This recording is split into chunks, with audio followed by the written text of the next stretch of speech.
అవు గాని BRS party మహారాష్ట్రలో పోటీ చేస్తుందంటవా? ఆంధ్రాలో నిలబడుతుండొచ్చురా.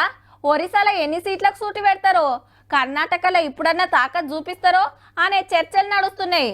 మరి మనోళ్ళ రువ్వడట్లుండే. ఇక మాది జాతీయ పార్టీ అని చుట్టుముట్టు రాష్ట్రాల లీడర్లను కారెక్కించుకున్నారు. ఢిల్లీలో తడాకా చూపిస్తామన్నారాయే.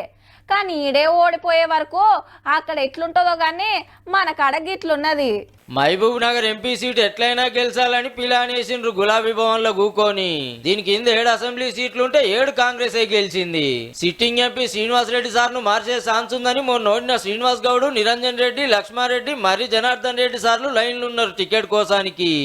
జనమేమి మననేదో తీసవతల పాడేది, పనికిరానట్టు ఇంకోటి తీసైతే పాడేది.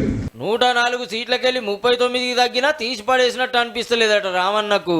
అట్లనే ఎమ్మెల్సీలతో మీటింగ్ పెట్టి ఎంపీ ఎలక్షన్లు ఏం చేద్దామని మాట్లాడుకొని ఎమ్మెల్యేలను కాకుండా వీళ్ళనే ఇన్ఛార్జీలుగా పెట్టే ఆలోచన చేస్తుర్రట.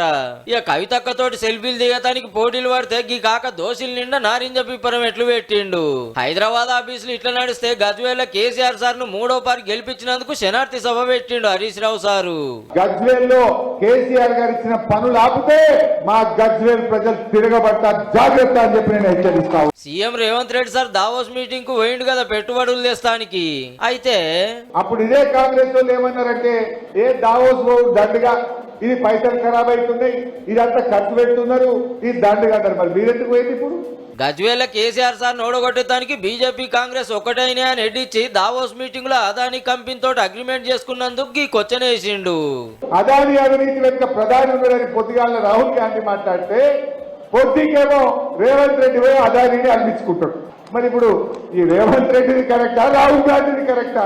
సీఎం సారు మంత్రులు ఊకూకే ఢిల్లీకి పోయి సెంటర్ మంత్రులను కలుస్తున్నందుకు మెడల్ వంచుతామన్న కాంగ్రెస్ పార్టీ వాళ్ళు బీజేపీ కేంద్ర మంత్రుల మెడల్లో దండలు వేయడానికి పోటీ పడుతున్నారు. పూల దండలు వేసి వాళ్ళని ప్రసన్నం చేసుకునే ప్రయత్నం చేస్తున్నారు. బీజేపీ బీఆర్ఎస్ ఒకటే అన్నట్టు మాట చెప్పిండు. బండి సంజయ్ నిలబెట్టింది బీఆర్ఎస్ పార్టీ, అరవింద్ నిలబెట్టింది బీఆర్ఎస్ పార్టీ, ఆదిలాబాద్ లో బాబురావు ఎంపీ నిలబెట్టింది బీఆర్ఎస్ పార్టీ. ఇక సర్పంచ్ల పెండింగ్ బిల్లుల మీద కొట్లాడుతా అన్నాడు కదా రామన్న.